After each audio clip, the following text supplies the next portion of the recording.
Je viens de finir la saison 1 de la télésérie La Candidate, écrite par Isabelle Langlois sur Radio-Canada. J'ai adoré. Puis je veux qu'on regarde une scène ensemble en particulier, parce que même si c'est un petit détail, je pense que ça capture tout le génie du scénario. On va commencer la scène, je vous donne le contexte après. Pourquoi il est tout le temps sous mon cou? Lui, il me trouve aussi insignifiante que ça.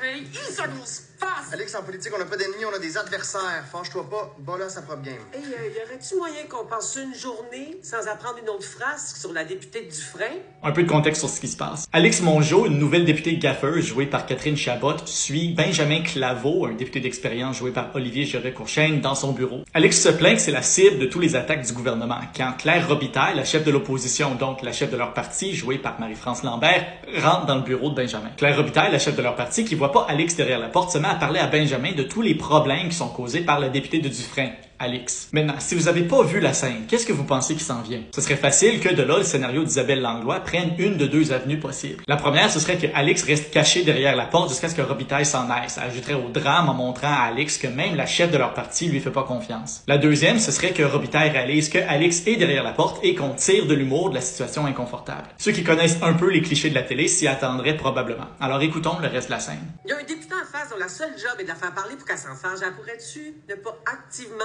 amener de l'eau à leur moulin? Bonjour, Madame Robitaille. Je demande pas le ciel, juste une journée où la période de questions n'est pas entièrement monopolisée par vous ou votre comté. Je le trouve bien fatiguant, moi. C'est de ça dont on parlait justement.